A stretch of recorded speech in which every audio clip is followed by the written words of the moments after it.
Y bienvenidos una vez más a un nuevo episodio de Psicologando, Vida Diaria y Cosas Raras. Mi nombre es Cuauhtémoc Treviño, soy psicólogo y psicoterapeuta cognitivo-conductual.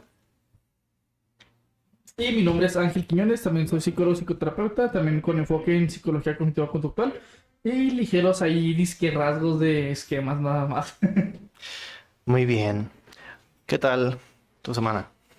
Pero bueno, hoy vamos a dar una pequeña, digamos, pues, descripción, ¿no? Más o menos, o análisis como lo hemos estado haciendo ya seguidamente. Ya tenemos ya que como seis, no, como 4 videos así, 5. Más o menos. Ya esto ya es constancia y es disciplina, ya estamos mandando a hacer tazas. Que les habíamos presumido el episodio pasado, pero otra vez. Pero otra vez porque, ¡ah, perro! Y todavía ni les decimos de qué vamos a hablar, güey. Ya, sí, cierto, bueno, dijimos que íbamos a hacer, pues, no de qué, pero bueno, vamos a hacer un análisis sobre la película del Cisne Negro. Básicamente es una película que salió en el 2010, ¿verdad? Si mal no recuerdo, fue cuando salió el 2010. Creo que 2012, pero no estoy seguro. Algo así, fue la década pasada, que es lo que importa. El caso es que yo no había tenido la oportunidad de verla, o sea, había visto como que reseñas y opiniones así como que pues, muy por encima y te decían que estaba muy buena y no, la neta así. Yo te decía como creo que sin exagerar, creo que es de mis películas favoritas que he visto así en general, así como que muy en general. Efectivamente, yo tampoco lo había visto, nada más había visto 20.473 reseñas de la película porque soy mamador y me gusta ver películas y reseñas de cine y cosas. En efecto, cine. Y en todos lados sale, en todos lados la recomiendan. Dije, algún día la veré. No teníamos nada de qué hablar para este podcast, así que decidimos hablar de El Cisne Negro. Claro. Y es dirigida por Darren Aronofsky, también conocido por Requiem por un sueño. Algún día hablaremos de esa, tiene que ver con adicciones y otras cosas.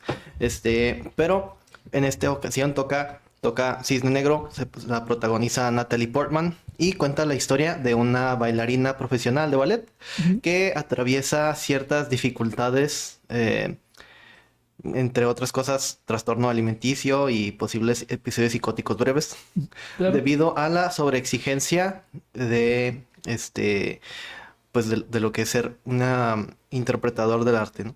Claro, y de hecho en sí podemos ver, como decía Gustavo, que los alimenticios, episodios psicóticos breves, ya sea por estrés, por sustancias, se ven sustancias en la película, pero pues se ve que hay ciertos alucinaciones desde antes, o sea, como que tiene alguna posible tendencia genética, más allá aparte del estilo de creencia que tiene así ahora sí que muy marcados esos esquemas de subyugación en general, pero ahorita los vamos a desglosar más adelante. Pero el caso es que la película está muy buena, 10 de 10, sí se rifa la Natalie, de hecho se ganó un Oscar, si mal no recuerdo, creo que te dije. Ujú. Se ganó su Oscar a Mejor Actriz, totalmente merecido. Tiene muy buenas secuencias la película, pero pues sí, al final de cuentas pues, es lo que nos incumbe, ¿no? Entonces, empezando con un análisis en esta ocasión nos vamos a centrar totalmente en Natalie, no vamos a usar bueno, yo creo que no tiene mucho caso, ¿no? Así como que utilizar tantos elementos más allá de la mamá, yo creo. Pues la mamá, tal vez algunos factores ahí contextuales, ¿no? Ujú. Como la presión del rol y el como pseudo abuso sexual del director y Ujú. otras cosas. Que lo único que hacen es explicar el modelo de diátesis estrés, ¿no? Que también Ujú. es como utilizado para explicar la esquizofrenia y otros trastornos psicóticos, ¿no? Que diátesis estrés, pues básicamente significa si tienes vulnerabilidad genética Ujú. y sufres episodios de estrés, es más probable que se despierte alguno de estos episodios psicóticos o esquizofrenias o bipolaridades, entre otras cosas. Claro, pero bueno, empezando con un análisis funcional sobre una conceptualización sobre... ¿Cómo se llama la actriz? O sea, se llama Natalie, pero en la película, Natalie ¿cómo se llama? Portman. Sí, pero en la Ah, la película, película se llama Nina. Nina. Bueno, el caso es que para empezar con un análisis, podemos ver que Nina al parecer nació en la adolescencia de su madre, porque en un punto de la película le dice a la mamá como que dejé mi carrera por ti. Bueno, así como que dejé la carrera y Natalie, bueno, Nina le dice, ¿cuál carrera? Y luego le dijo a su mamá como que, pues la que dejé por ti. Entonces, así como que entendiéndolo por contexto, pues creció totalmente bajo el, digamos, yugo de su madre. En ningún momento se hace referencia a una figura paterna o que quien haya sido el papá. Entonces la mamá se encarga totalmente de la crianza de ella. Te insisto, muy probablemente fue en la adolescencia, porque en la película no sé como que sea muy grande de edad la mamá, se ve relativamente joven, o sea, no creo que pase de 40 años. Entonces, eh, pues bueno, nace obviamente y con un estilo de crianza muy aprensivo, o sea, con muy de subyugación, porque Natalia en la película estará mejor en sus 20, pero su cuarto sigue siendo el de un infante, o sea, sigue teniendo muchos peluches así, por hace cantidades exageradas. Todo su cuarto es rosa, tiene muchas mariposas y cosas por el estilo. Así es. Y bueno, revisando algunas teorías ahí de la película, ¿verdad? Probablemente la mamá, que también fue bailarina en su momento, se especula, o especulan algunos, que fue abusada por su director de escena, ¿verdad? Su director. Y que Natalie, o bueno, Nina, el personaje de Natalie es Ujú. producto de abuso, ¿no? Ok, Debido a la obsesión que muestra la mamá, ¿no? Y la mamá, de hecho, también parece como niña a veces. ujú, Tiene comportamientos ahí un poco regresivos. ok, ¿No?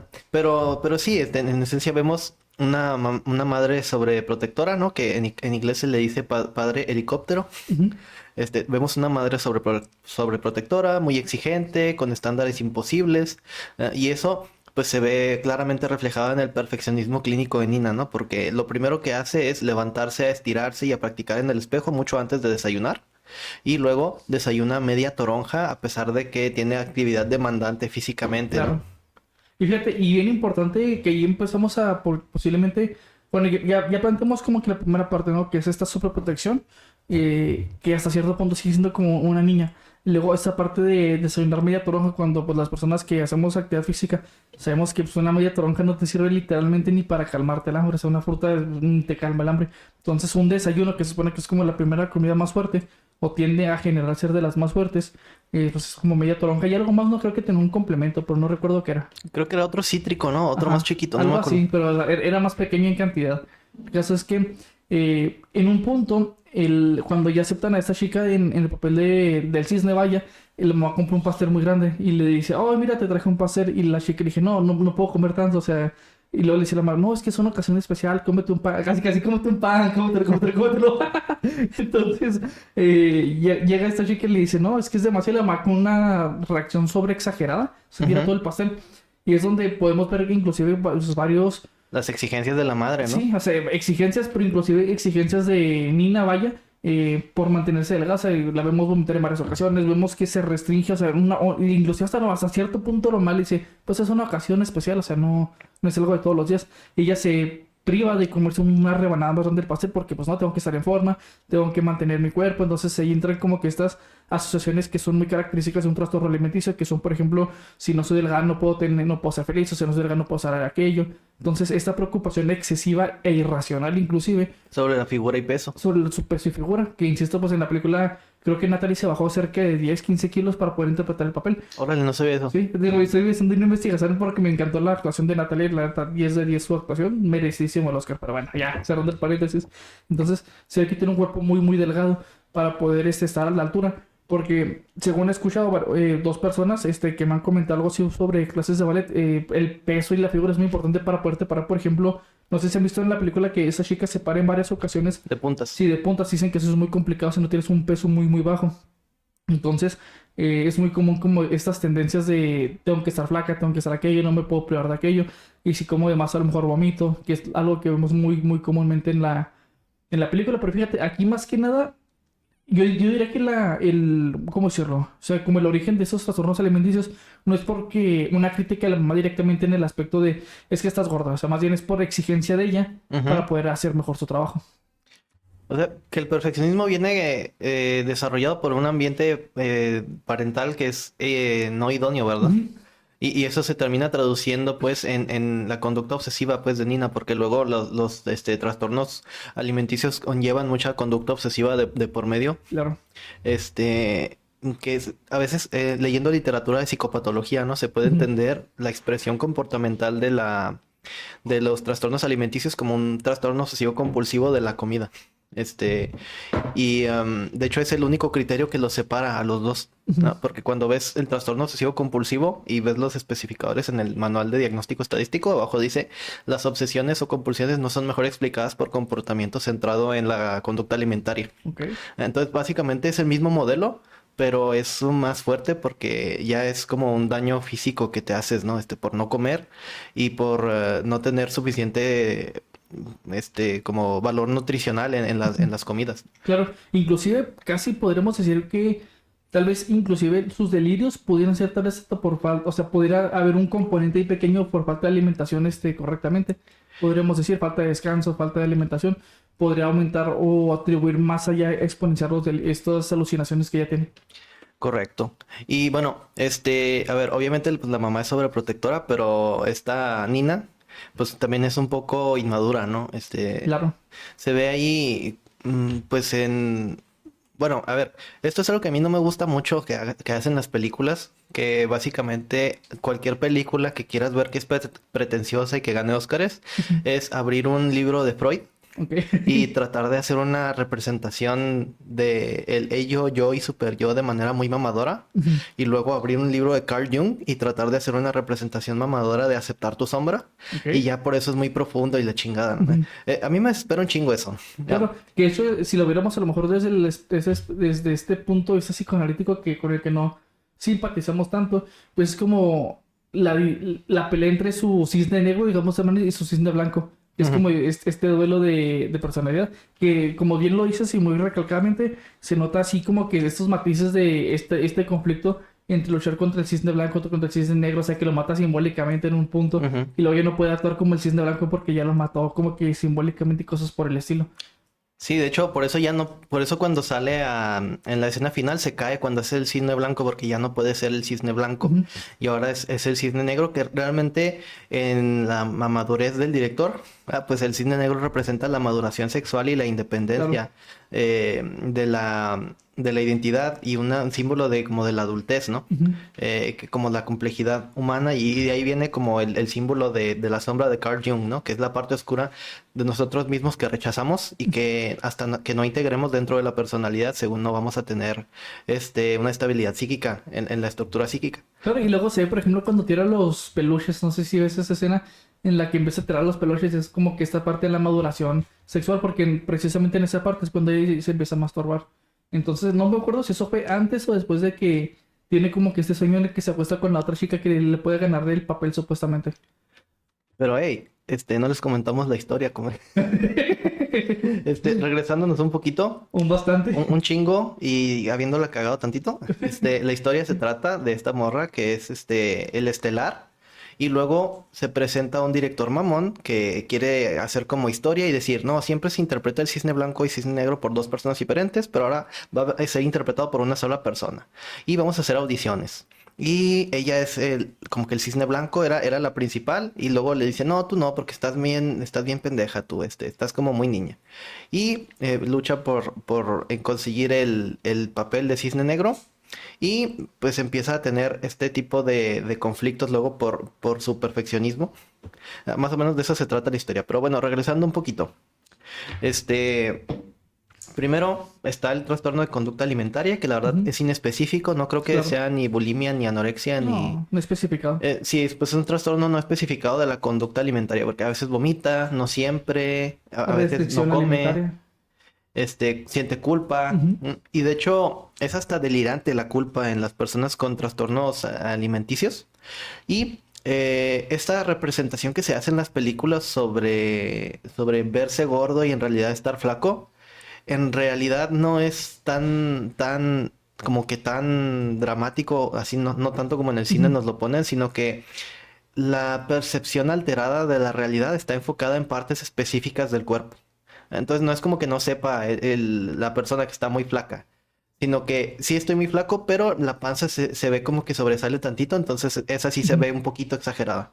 Ok. Y así es por lo que se detona la conducta obsesiva, que es más o menos una manifestación exógena de la obsesión. A veces hay trastornos obsesivo-compulsivos que así son. No vienen de imágenes intrusivas, sino de estímulos externos, como los que ven las cosas desordenadas y mientras no vean cosas desordenadas no pasa nada. Ok. Entonces, en el trastorno de la conducta alimenticia, si me siento cansado, quiere decir que soy gordo. Si me agacho y se me dobla la piel, quiere decir que soy gordo. Ujú. Si me veo en el espejo y tengo tantita lonjita, quiere decir que soy gordo. Y tengo que hacer algo para aliviarlo. Y luego, pues, se produce la conducta obsesiva del ejercicio extremo, de tomar laxantes, vomitar, tomar diuréticos, etcétera, etcétera, etcétera. Que luego eso, pues, lleva a un deterioro cognitivo después. Ujú. Si el índice de masa corporal alcanza el 17, ya estamos hablando de una anorexia Y eso a fuerzas pues viene a conllevar una consecuencia en el organismo, en el cerebro, en el metabolismo, etcétera, etcétera, que después detona en déficits cognitivos que no son tratables por terapia. Primero se tiene que atravesar un internamiento clínico. Ujú. Sí, claro que eso, ya cuando eso ya son casos un poquito ya más, digamos, aseverados, o sea, no, una persona no cae por decir en anorexia en 2 días, o sea, una semana, o en No, un es un mes. proceso de años. Entonces es un proceso que dura inclusive hasta años.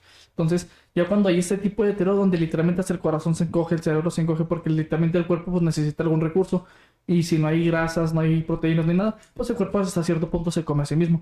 Entonces es algo que pasa y podríamos explicar posiblemente parte de esas alucinaciones que tiene Nina. Puede ser por eso. Puede ser por eso, digo, podría influir al menos por decir un claro porcentaje, por decir un número, un 20%. Porque vemos que este tipo de, ¿cómo decirlo? O sea, todo este estilo de crianza pues es favorable tal vez para ello, porque si fijas el arte que tiene la mamá, o sea, los dibujos que hace, Sí que también están todos sí, esquizofrénicos, ¿no? están muy esquizofrénicos, o sea, hay, ¿cómo se llama esta pintura muy famosa? ¿Cuál? La que una persona con esquizofrenia hizo un dibujo que se llama La Noche Estrellada, algo así. Ah, sí, sí, de Van Gogh, ¿no? Simón. Entonces, hay muchas similitudes. Entonces, muy probablemente podríamos hablar sobre algún grado de pues, rasgos esquizofrénicos de la madre que pueden ser que influenciables totalmente. La esquizofrenia es muy, muy biológica. Hereditables también, obviamente. Y Natalie, voy a decir a Natalie porque se me olvida el nombre de la actriz. Nina. Nina. Muy probablemente con un detonador de este estrés, porque de hecho la esquizofrenia puede aparecer o presentarse también con factores muy grados de estrés muy altos. Entonces, sumado a una mala conducta alimentaria, pues podríamos hablar de que sí tiene todo en la mesa ya para desarrollarlo. Exactamente. Y es como yo mencionaba al principio, ¿no? Que es el modelo de diátesis estrés, Ujú. ¿no? Se Bien, pues. detona la expresión epigenética Ujú. de los genes que están latentes en el organismo. Claro. Y fíjense, pasando también a otro tema que a mí me gustaría mucho es parte del perfeccionismo clínico. Algo que inicia la película, primero inicia como con digamos, una danza, un baile que está el cisne blanco y el cisne negro. Pero la primera escena que vemos tal cual de Natalie es que se está vendando los pies o algo así. Y de hecho podemos ver que sus pies están de un color muy oscuro, o sea, como muy, muy maltratados por decirlo de alguna manera.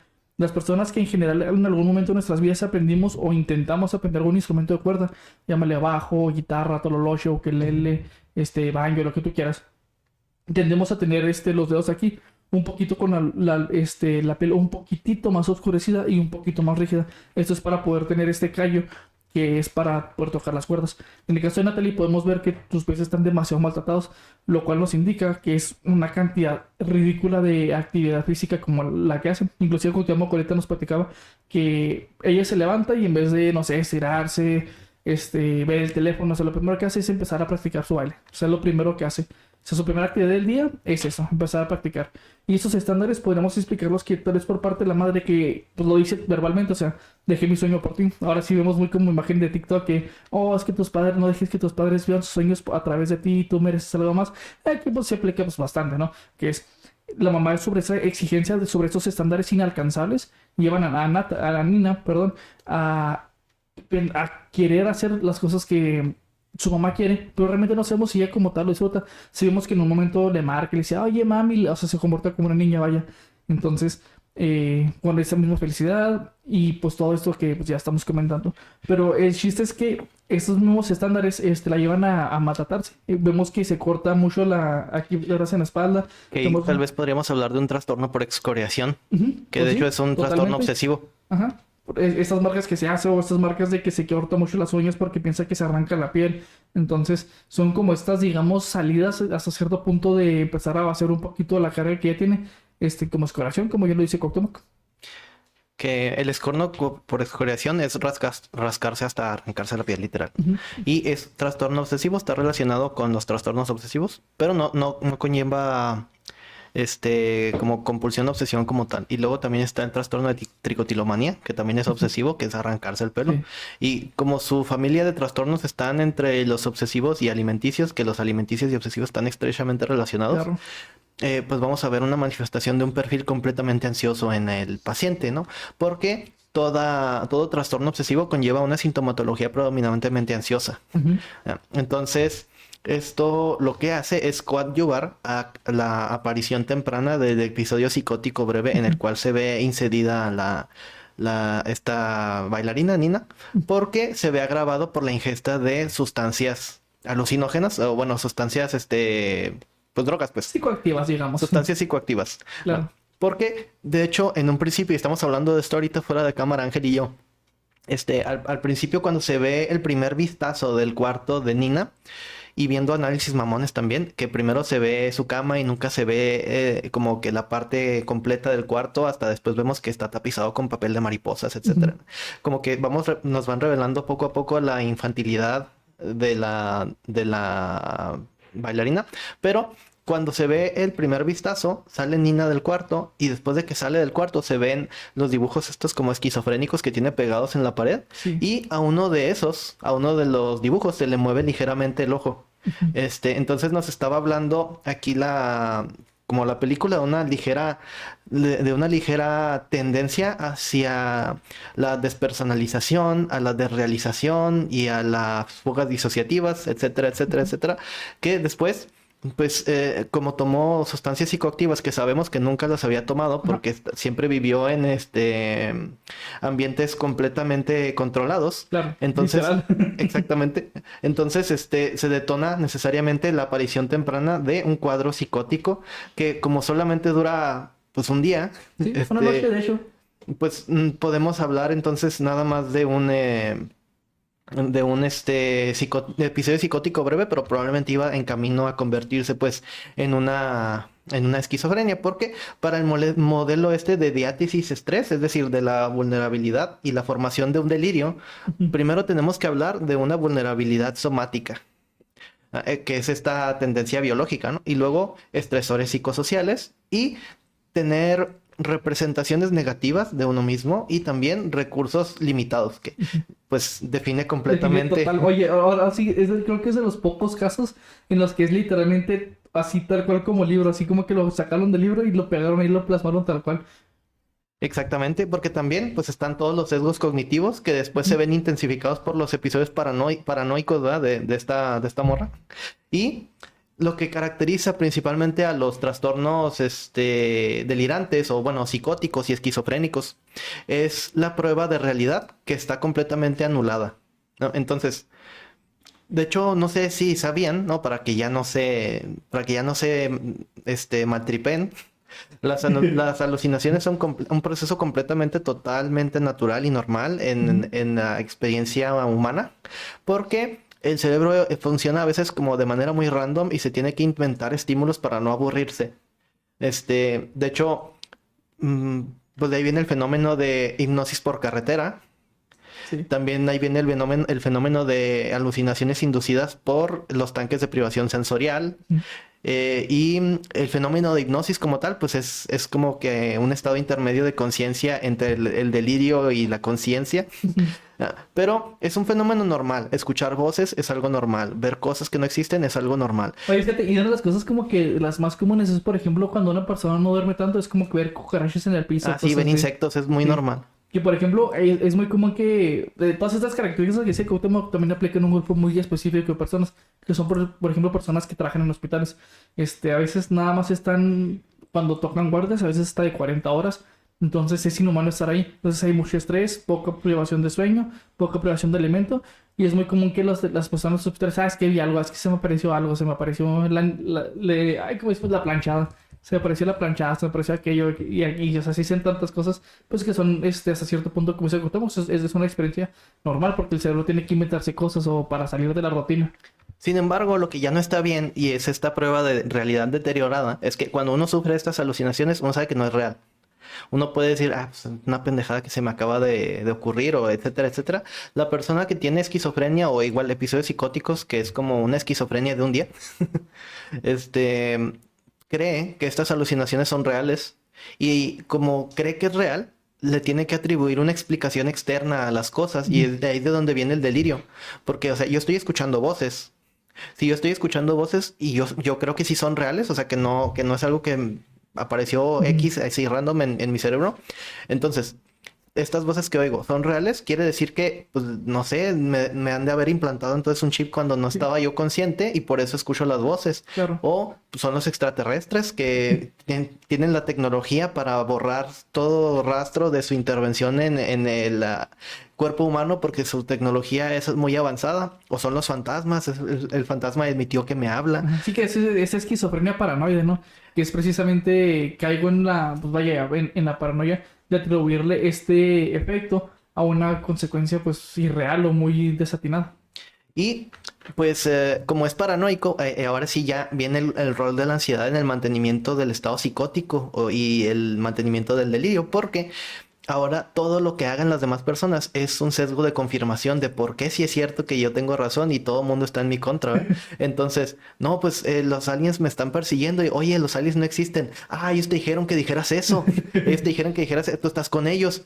Y luego vienen las conductas de seguridad, que yo me atrevería a decir que en el 99% de los casos, un enfermo mental no es violento contra otras personas, lo es con sí mismo.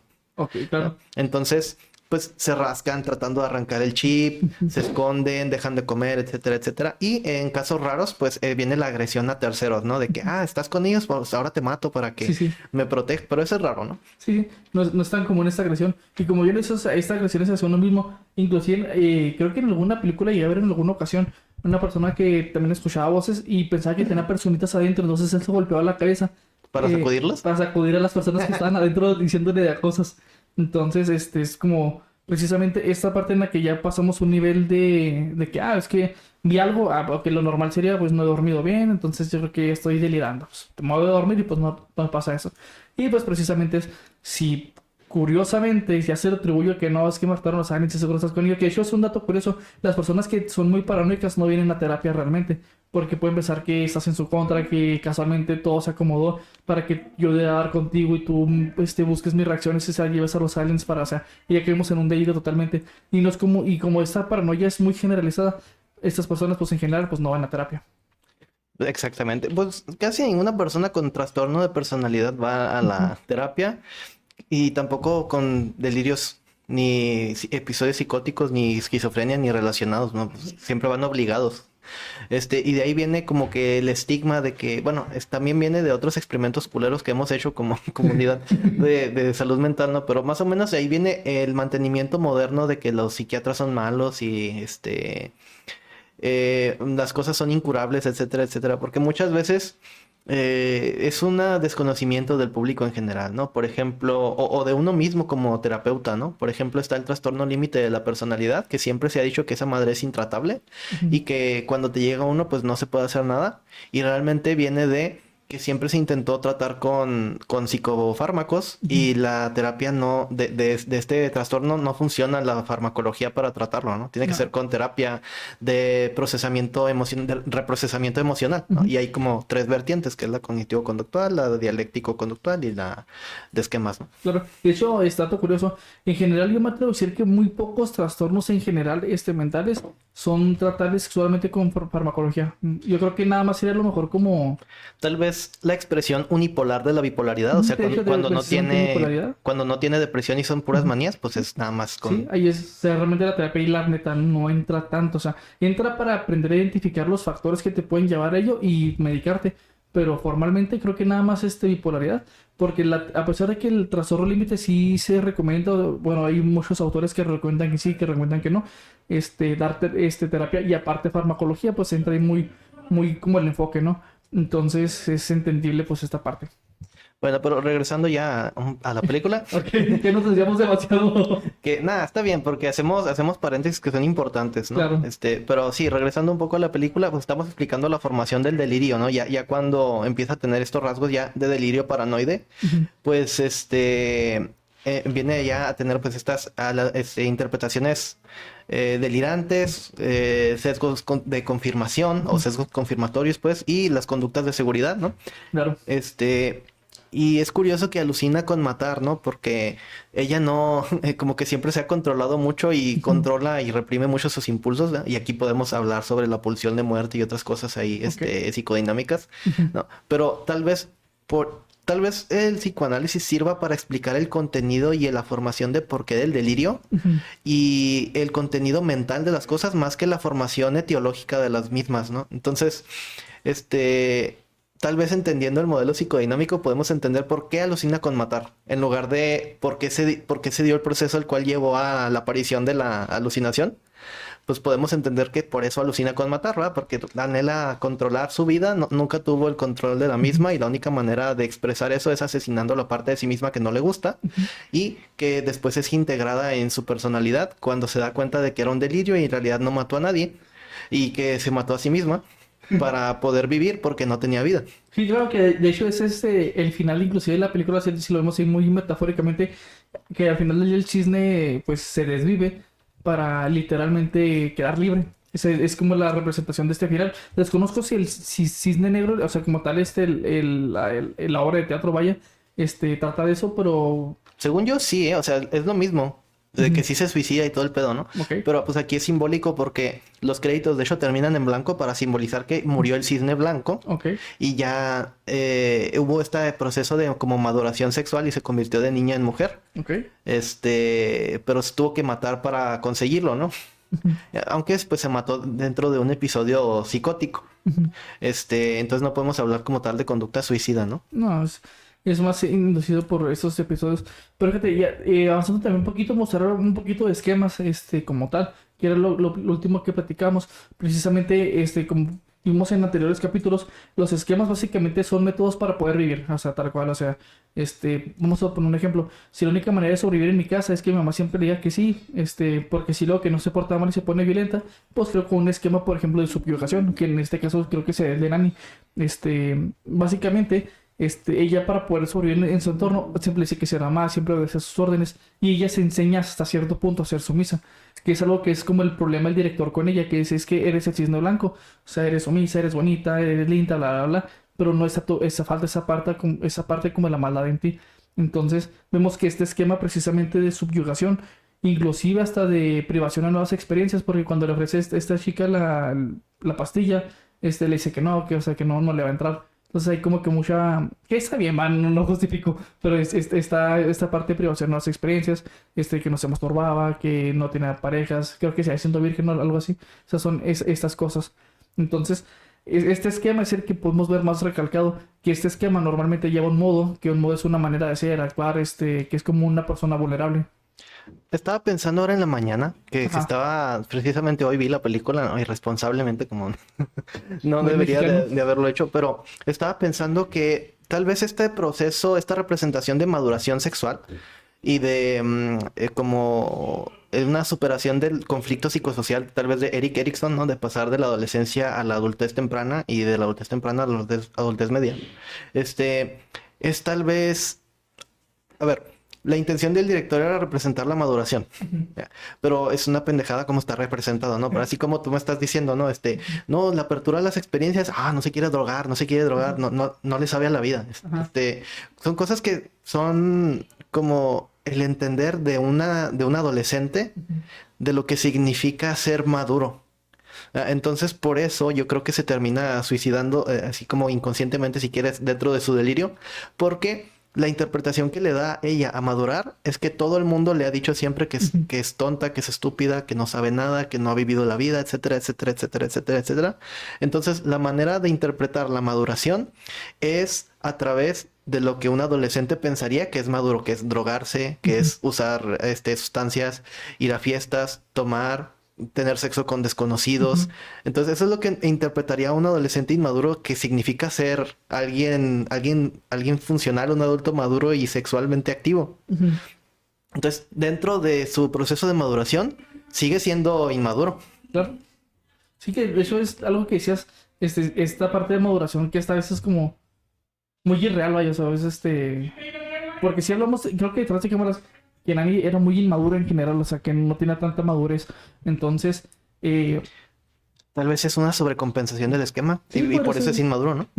Podría ser una sobrecompensación del esquema. Que creo que decía, yo creo que la película yo lo orientaría más a terapia de esquemas.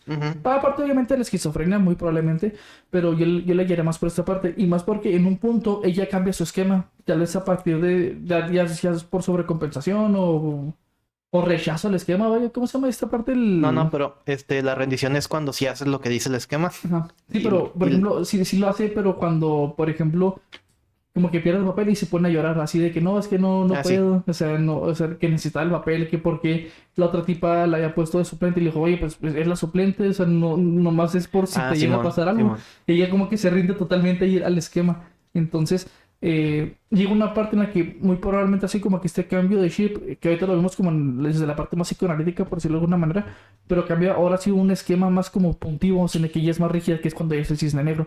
Así como que esa transición del esquema, Ujú. por decirlo de alguna manera. Porque de tanto que le estuvo, dice, o fregue el director de que tienes que ser así. O sea, yo te acabo de seducir a ti porque tú no me seduces a mí. O sea, tú tienes que seducir hacia la gente. Entonces, como que hay un cambio, de, digamos, de chip y cambia un esquema como más puntivo. Porque cuando ella llega tarde a la presentación, le dice el director, no, pues ya, perdón, ya puse la otra. Le dice, no, yo ya estoy aquí, ¿quieres otro escándalo? Y se pone así como ya más firme, más rígida. Yo diría que es un esquema saludable, pero es como más puntivo, ¿no? Sí, y de hecho hasta el director se ríe, ¿no? Porque es como, ándale, así eso quería, ¿no? Hay una parte Exacto. bien chistosa cuando está como seduciéndolo él a ella, que le dice, abre tu cuca. Me empecé a cagar de risa, güey, no pude. Le tuve que poner pausa y me reí como unos 5 minutos, güey. Ya, porque, o sea, esta obsesión por tratar de representar como de manera extremadamente simbólica y psicodinámica, pues te produce momentos tan ridículos y estúpidos como eso, güey. Es como, pues bueno, o sea, sí, pero se ve tonto, güey. Ya, pero sí, muy probablemente el director falló en representar el proceso de maduración, Ujú. porque lo único que hizo, como estabas comentando, es representar el mismo esquema falaz, el mismo esquema Ujú. maladaptativo y que es detrimental para la persona, pero ahora sobrecompensado para hacer lo contrario, ¿no? Entonces, Ujú. si su esquema es de subyugación, ahora voy a expresar lo contrario para no sentir que me estoy sometiendo ante los Ujú. demás. Entonces me vuelvo grosera, me vuelvo violenta, me vuelvo inestable y hago todo lo que se supone que no debería de haber hecho para Ujú. sentir que me estoy liberando. Y pues esa es la liberación de una adolescente de 16 años Tal cual. que cuando le dicen no puedes ir con este güey que acabas de conocer Ujú. porque no sabes quién chingados es y se escapa en la noche de la casa Ujú. y regresa drogada con cocaína, es Ujú. lo mismo, o sea, es una liberación, Es un berrinche, es un básicamente. berrinche, básicamente es un berrinche. Básicamente. Ya es que, por ejemplo, la Mali dice que dónde estabas y luego le dice, no, pues me metí con una persona que acaba de conocer y me lo estaba dando. Entonces ella va y se encierra en el cuarto así como un adolescente. O sea, es tal cual un berrinche, meramente. ¿Sí? Entonces, todo el proceso de maduración que querían representar simbólicamente, pues se va a la chingada, porque, o sea, eso no es madurar, güey, eso No, es hasta regresar. es literal, es una regresión hasta cierto punto. No. Pero, hay algo aquí chistosamente importante que le había Ujú. comentado a Ángel fuera de cámara, ¿no? Viendo ahí los videos explicativos sobre la película, teorías y mamada y media, Ujú. hay una teoría que explica que Nina, cuando tiene relaciones lésbicas con esta otra morra, Oh, Simón. que en realidad está teniendo relaciones lésbicas, pero con su mamá. O sea, y literalmente hay muchos argumentos. Hay que entender primeramente que ella tiene muchas alucinaciones. Entonces, una persona, bueno, casi toda la película, por ejemplo, vemos a esta chica que es su rival y de repente se transforma en ella misma. Entonces, hay esta parte en la que no sabemos realmente si todo lo que ve es meramente real o no. Porque en una parte, pues, ahorita tocamos, aparentemente mata a su compañera, pero resultó que no, que en realidad ya se había encajado un cristal. De hecho, ahorita le decía a Cuauhtémoc, y cuando se lo está sacando, como que no te lo saques, estás a desangrar, mensaje, dato curioso. Si un día esperemos que no se llegue a enterrar un cuchillo, un cristal o algo, ahí déjenlo, vayan al hospital. O sea, si te lo quitas, es casi seguro que te desangras ahí, cerrando paréntesis. Pero pues a lo que voy precisamente es, no sabemos que es real. Y cuando ella se está pues tocando, se está masturbando y se está dando pues placer, y voltea a un lado, ahí está la mamá a un lado. Entonces, tenemos fuerte influencia en saber que puede ser la mamá realmente con quien esté. Ahora ya si lo vemos de un lado muy freudiano, pues será como que al revés, ¿no? Ya no será como que ese complejo de Electra, ya será como un complejo más... Pues más feo, ¿no? Pues más feo, oye, no tiene nombre. Pero sí, la teoría explica que es la mamá de Nina, porque cuando están teniendo relaciones, la morra otra que no me acuerdo cómo se llama, Ujú. le dice por el apodo en el que su mamá le dice a ella, Ujú. y es algo que solamente le dice la mamá. Claro. Entonces, como que me hizo todo el sentido del mundo y por eso tiende a disociarse, o sea, Ujú. y, Pues ya y está para protegerla, ¿no? De la realidad, podría ser.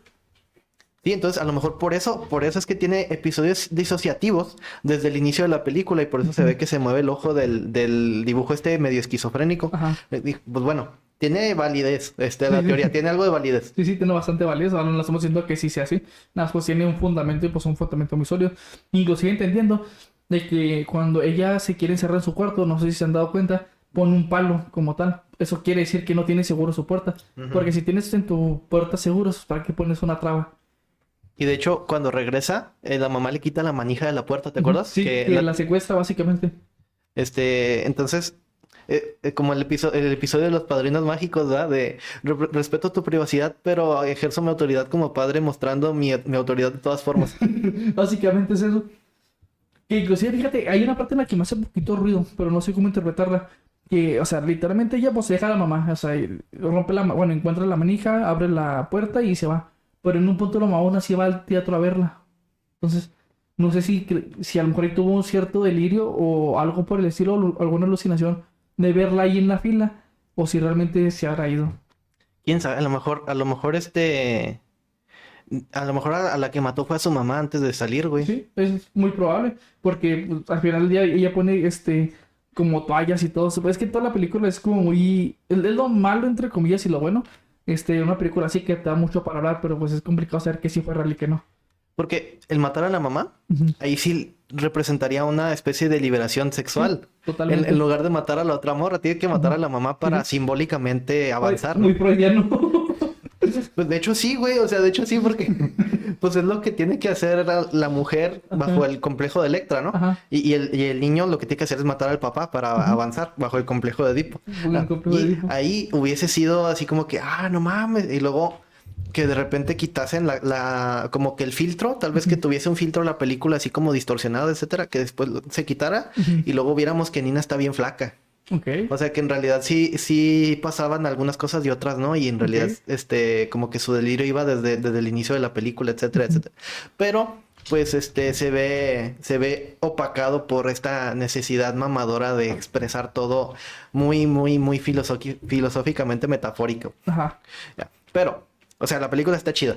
Sí, sí, está muy buena. Independientemente de que no me gusten algunas interpretaciones y puestas en escena por casi casi hacerle copy-paste a los libros de Freud, Ey. la película sí es buena, pero la representación más real que tenemos aquí de psicopatología, pues es el trastorno alimenticio y Ujú, el episodio psicótico, ujú. ¿no? Como tal.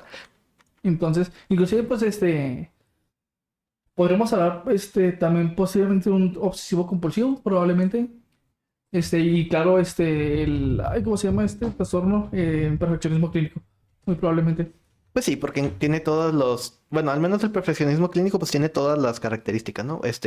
Límites inalcanzables, impuestos por los padres, padres estrictos, depresión, Mucha ansiedad. mucha ansiedad. Y eso es otra cosa que es importante para explicar el mantenimiento de los cuadros psicóticos, Ujú, porque dentro de algunos factores de mantenimiento, dentro de ellos está la expresión ansiosa.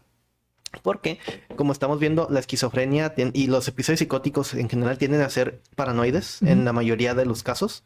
Y si la persona tiene una vulnerabilidad cognitiva, la cual le hace tener un perfil ansioso, que es precedente a mostrar el perfil de cuadro psicótico, ujú. entonces se va a mantener el delirio, porque los pensamientos ansiosos tienden a ser catastrofizantes Ujú. y tienden a ser irreales. Entonces, esos mismos pensamientos se vuelven un reforzador que mantienen e incluso elevan como la gravedad del delirio. Claro, inclusive pues es esta misma ansiedad la que influye cuando te decía que ponías a su contrincante, digamos a su rival, que la directora pone como suplente y ella, o sea, hace una catástrofe y llora, le dice que porque la pone, que la quite, y el director es como que pues en toda obra tiene que haber un suplente, o sea, ahora sí es como un equipo de fútbol y decir que, ¿sabes qué? Vamos a poner que tú estás en los 11 titulares, pero ahí va a estar en la banca Juanito Pérez y Manganito Manuelo, algo así, no sé. Entonces, tienes que tener una banca porque tienes que tener suplentes, o sea, y hacer un berrinche por decir no lo pongas a él porque me quiere robar, es como que, pues es que va a estar en la banca, o sea, si te pasa algo no nos podemos quedar sin ningún jugador, o sea, ahora sí que el show tiene que continuar. Entonces, esta misma ansiedad la lleva a una parte, pues como dice Coito, de sostenimiento de estos delirios, totalmente. Y puede que probablemente haya sufrido a lo largo de su vida de fugas disociativas. Claro, totalmente. Porque, o sea, sí se ve. Como que no, o sea, no hay los suficientes indicios como para poder pensar que sí sufrió en su vida a lo largo de su vida de episodios de fuga disociativa, Ujú. que luego terminaron evolucionando en una manifestación de brote psicótico, ¿no? Pero, pues no tenemos los detalles suficientes, ¿no? Pero eso sucede con todas las Claro. películas, pero pues encajaría en el perfil de psicopatología de este personaje, ¿no? De Ujú. Nina. Y después, o sea, puede que realmente ni siquiera nada de eso pasó y nunca fue y se mató en su casa, no sé. Sí, sí. Porque de hecho, inclusive la película deja como que un poquito el final abierto. Porque ahora sí que no vemos que literalmente fallece, pero vemos como que la parte, él termina como con un fondo blanco. O sea, como que sí representa que fallece, pero como que el cisne blanco, por decirlo de alguna manera. Ujú. Entonces, pues se presta para interpretación. O la respuesta más corta es: pues es una película, mejor no esté chingando. Pero pues igual tenemos que hablar de algo. Pues sí, y luego están estos símbolos como muy literales, ¿no? Que cuando sangra es para representar la menstruación. Ujú. Eh, Ah, esa parte está muy interesante.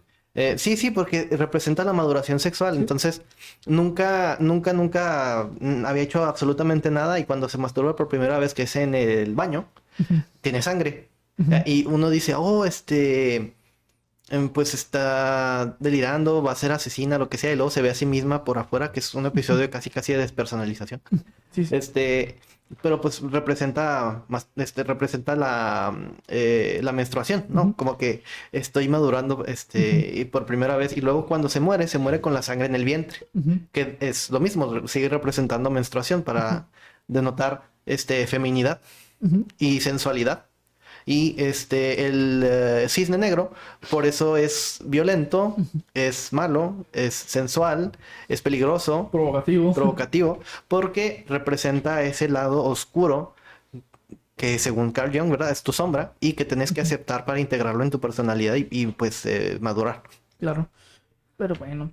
Bueno, no sé qué más quieras hablar aquí de nuestra pequeña checklist. O si hay algo que creas que nos falte por tocar. Pues creo que no, la verdad está muy simple la película porque Sí, en realidad está completamente enfocada en un solo sí. personaje. Sí, fue lo que dije al inicio del podcast, vaya. O sea, la película se va a enfocar totalmente en ella. O sea, podemos hacer mención a lo mejor a la mamá, a su rival. Pero pues realmente sí es complejo el personaje, pero como toda la película está enfocada en ella nada más, es complicado hablar de otras cosas. Y ya podremos hablar de cosas que realmente no le dio mucho sentido. O sea, por ejemplo, si ay, el director ese abusó de ella, no lo abusó. O el director ese la quiso impulsar a que alcanzara su prime, por decirlo de alguna manera. Pero pues eso creo que aquí ya no entra tanto con nosotros.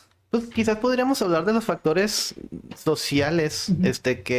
que también juegan un factor en el mantenimiento de algún trastorno, ¿no? Ujú. Porque, pues, esta Nina se ve inserida en un entorno que moldea disfuncionalmente todas sus creencias. Ajá, Entonces, el director es completamente exigente. claro. La Las mamá, compañeras de baile son falsas de a y madre. está de a madre la parte esta de competitividad. Sí. Entonces el estrés es extremo, porque siempre me tengo que estar comparando con el otro. Entonces eso refuerza su trastorno alimenticio, por ejemplo. Ujú. Y luego está las conductas que son pseudo autolesivas Ujú. por esta expresión perfeccionista de la conducta, en donde se termina dañando las uñas. Oye, fíjate, por ahí me interrumpo, pero hablando inclusive de esa parte de estación de compañeras, es ahora sí que tener una carrera con el tiempo. Ya ves que despiden a una persona por ser pues muy grande, o sea, ya es entre comillas muy grande, o De sea, no creo, 28, ¿no? Tenía. como, no creo que pase de 30 la neta, pero, o sea, ya se va, entonces es una constante de que sí puedes hacer las cosas, pero tienes un límite de tiempo para hacerlas. O por ejemplo, cuando ya va y le levanta de la sábana y ve una cicatriz o una, ahí se puede, bueno, yo que conozco un poquito el tema, sin duda alguna, lo que digo, esa fue una fractura expuesta. O sea, básicamente el hueso se salió de la piel. Entonces tuvieron que operarla y es una persona que no va a poder bailar ya jamás en su vida. O sea, es una constante de estrés, de estarte cuidando, entre comillas, de que te pueda pasar un accidente, estar cuidando tu alimentación. O sea, es un estrés siempre, o sea, todo el tiempo. Incluso algo tan sencillo como sentarte a comer es una fuente de estrés porque puede ser que suba de peso o pierda figura o eso baje mi rendimiento. Que la conducta perfeccionista es prevalente, muy prevalente en los trastornos de la conducta alimentaria. Sí, demasiado. Entonces, todo se retroalimenta, ¿no? Para que termine explotando en esta crisis psicótica en la que el personaje se ve incidido pues al final de la película. Ujú. Y ya podemos hablar de otras cosas que no nos competen, Sí, ¿no? ya. Como el abuso de las figuras de autoridad Ujú. y el mal manejo de el talento artístico por parte de los directores y figuras de Ujú. poder y etcétera, etcétera, Sí, etcétera. Pues pero... ya sería como hacerle mucho a la mamá. Oye, ya se le meterle puro relleno y pues la neta no. Sí, la neta no. Este episodio quedó bastante conciso porque se puede explicar muy a profundidad la conducta, pero de un solo personaje. Sí, Casi siempre es un poco más largo porque hablamos de dos o o tres o más. cuatro personajes. O como el episodio de Bebé Reno, que en realidad sí son extremadamente Sí, sí. complejos. Sí, y es un caso muy, muy, muy, pero absurdamente complejo. O sea, literalmente, básicamente, hablamos de vernos, o sea, como tal de Marta, se llama en la serie, pero tan complejos son sus delirios que se arrasan en poder hablar demasiado tiempo sobre eso. Exactamente, pero pues estos son delirios simples. Sí, y muy fácilmente explicados hasta para la misma película. Exactamente, pues es que te dan todas las pistas, ahí está Ujú, todo, güey, De hecho, así como dijiste ahorita, pues ujú, está el modelo cognitivo-conductual, está ajá, copiado y pegado para explicar los delirios, ujú, literal. tal cual. Así como en Intensamente está copiado y pegado el modelo El primer cognitivo-conductual. capítulo de la TCC, Exactamente, tal cual. si ven Intensamente 2 y leen el primer capítulo de terapia Conductual. cognitivo-conductual, bases y qué, de Judith Beck. De Judy Beck, ese es de Judy. Leen el primer capítulo, Lo mismo. es los primeros 20 minutos de la película.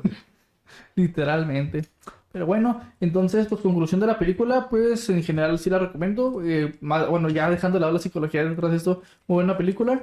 Creo que nos ayudan bastante a explicar perfectamente la fenomenología de los azorros que ya pudimos platicar. Y no sé si le quieras agregar algo más antes de retirarnos. Pues nada más, que sí vale la pena verla. O sea, muy aparte de que yo me estuve quejando todo el episodio que me cagaron algunas cosas de la película, Ajá. son ciertas cosas con las que Sí, tengo yo como todo. problemas, pero pues ya soy yo, o sea, que me Sí. caga ciertas representaciones psicológicas en Ujú. el cine, etcétera, etcétera. Pero, o sea, si hago el esfuerzo por no ver eso y verla como un espectador así normal, porque me gusta mucho ir al cine, voy todas las semanas, Ujú. pues la película es buena. Es entretenida, te hace reflexionar en algunas otras cosas, toca temas feministas sin ser castrante al Ujú. respecto. Entonces está muy bien equilibrada en todos los mensajes sociales y que quiere dar, ¿no? Claro. Es buena, véanla cuando tengan oportunidad, está en Disney Plus. O No en tengo su- idea de por qué, porque es Disney. Oye, o en su tienda de piratería más cercana. Exactamente. Y pues nada más, el próximo episodio. Perdón que te interrumpa. Está en Disney porque Star Plus se fusionó ya con Disney. Antes estaban separados, ahora ya los condensaron en uno solo. Por eso está ahí Oh, ok. en Disney. Bien, pues sería entonces todo por el día de hoy. El próximo episodio vamos a estar hablando de la película Hair con Joaquín Phoenix. Claro. Y para que la vayan viendo por si, a ver, si alguien nos llega a ver. Por Este, favor. por favor. Sí, sí, para que la vean. Porque vamos a hablar de esto, pues, el próximo episodio. Y nada más. Nos vemos.